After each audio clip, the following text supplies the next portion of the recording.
नागपुरात सकाळपासूनच मुसळधार पावसाला सुरुवात झालेली आहे। नरेंद्रनगरमधील पुलाखाली पाणी साचलेलं आहे।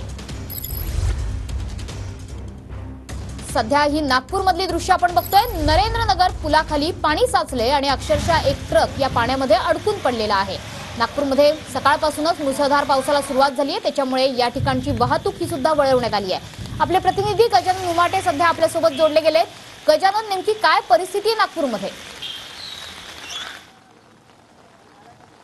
सकाळपासून नागपुरात मुसळधार पाऊस पडतो आहे। मनीषनगर सबवे जो आहे तो बंद झालेला आहे आणि आता आपण आहोत नरेंद्रनगर पुलाखाली। या ठिकाणी पावसामध्ये हा ट्रक जो आहे तो या ठिकाणी अडकलेला आहे। जवळपास 2.5 ते 3 फूट पाणी या ठिकाणी आहे आणि हा सबवे पूर्ण बंद करण्यात आलेला आहे। आपण हे दृश्य या ठिकाणी बघू शकतो।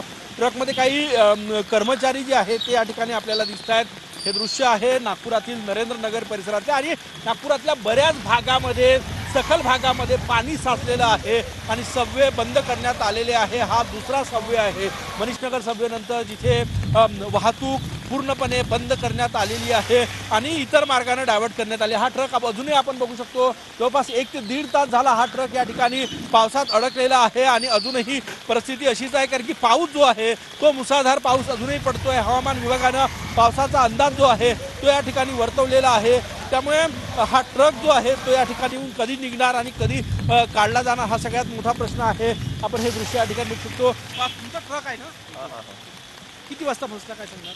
हा सकाळी 6 वाजता फसलेला आहे इथे आणि सायलेन्सरमध्ये पाणी गेल्यामुळे तो गाडी बंद झाली आहे। काही लोक आहेत ते कसे काढतात? आता त्यांना टोचन करून काढावं लागेल, गाडीला गाडी बांधून काढावं लागेल आणि हा नेहमीचा प्रॉब्लेम असतो इथे, नेहमी यात राहतो। नरेंद्रनगर पुलाखाली नेहमी पाणी साचत असते। काही ते स्थानिक नागरिक आहे, काय परिस्थिती आहे व्हायची?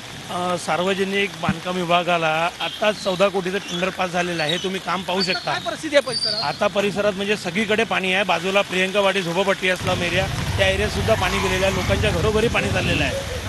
ही परिस्थिती आपल्याला जाणवत आहे आणि इथे निदर्शनामध्ये येत पण आहे। या परिसरामध्ये कारण की सखल भाग आहे नागपुरातला हा सबवे जो आहे तो या ठिकाणी बंद झाले।